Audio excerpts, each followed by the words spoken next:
Welcome back, faithful viewers, to another rousing, rage-fueled rampage on Grudge Match, the show where combatants from the worlds of comic fandom pit their skills against one another in a quest for the gold medal in ponage.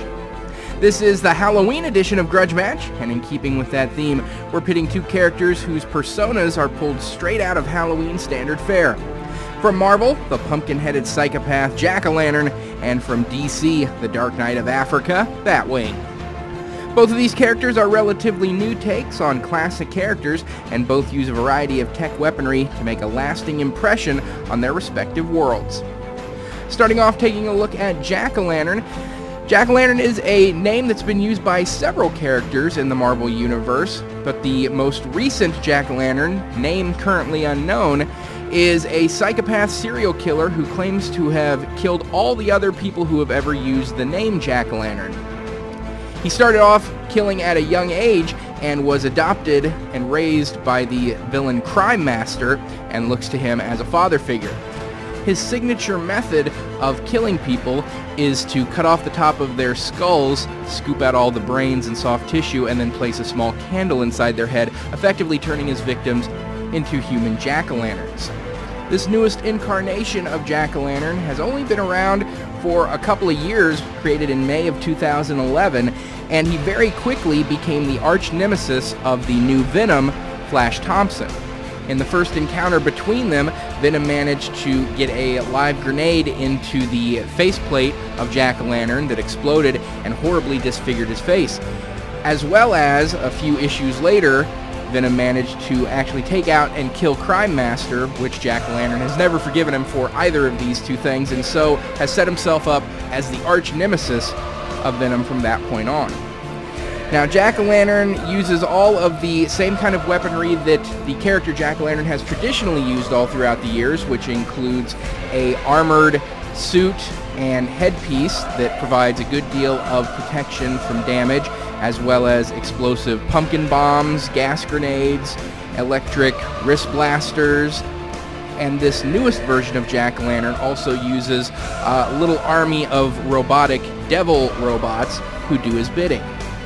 Jack-o'-lantern is also a very cunning individual with absolutely no moral compulsion whatsoever, which allows him to threaten people's families and loved ones just as easily as he would the heroes themselves.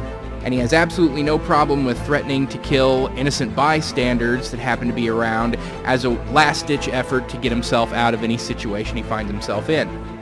Batwing, whose real name is David Zavimbe, was also created in May of 2011, making both of these characters' creation virtually at the exact same time.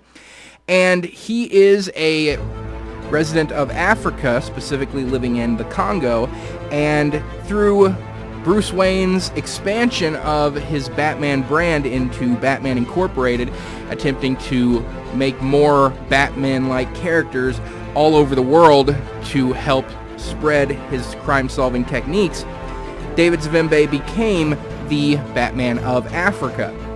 He's a former police officer, and in that part of the world where such a large degree of crime and political corruption exists, Batman found in Zavimbe a man who would stand up for right and justice, and trained him and gave him access to a lot of the high-tech weaponry Batman normally uses.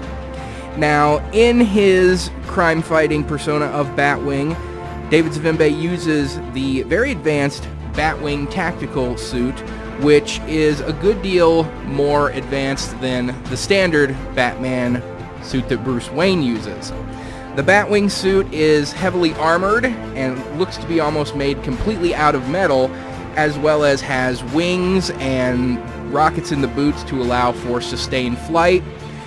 And of course, he uses just the entire assortment of different kinds of tools and weaponry that all the Batman characters tend to use, in terms of batarangs and zip lines, smoke grenades, small incendiary devices, all those sort of things that you generally see out of all the characters in the Batman family of heroes. Now, Batwing has had a good degree of success in fighting crime, corruption, and the supervillains in the African nations. So both of these characters are pretty much bringing the same tools into the fight, in having protective battle suits, and a wide assortment of high-grade weaponry and tech tools to help them win the fight. So now, having examined these two characters' backstories and their tools of their trade, we can now try to determine a winner between them. That winner is going to be Batwing. Both of these characters have a little bit of an edge over the other, Jack-o'-lantern having an edge over Batwing in his viciousness and sadistic nature and willingness to use innocent bystanders as pawns to help him get out of situations, and Batwing has a slight edge over Jack-o'-lantern in having just pure better hand-to-hand fighting techniques and crime-solving skills. So both of these guys have a little X factor in their corner. But what puts Batwing above Jack-o'-lantern is that when it comes to their respective careers, Batwing has had more success.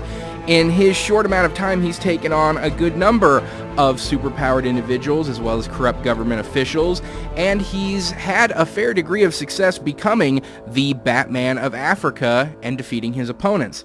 Jack-o'-lantern really has only gone up against Venom and most often loses those encounters. He manages to survive and escape, and has managed to cause a lot of damage to Flash Thompson's life in kidnapping his friends and family and threatening to harm them, but he rarely actually wins his fights against Venom, and that's really the only person he's gone up against. So as vicious and as sadistic as Jack-o'-lantern happens to be, and as big of a threat as he does generally pose to Venom, Batwing has just had a wider number of successes in taking down his opponents, which is going to give him the win of this grudge match. So message me down below with any comments on this fight, and of course any suggestions on future fights, and we'll see everyone next time on the next edition of Grudge Match.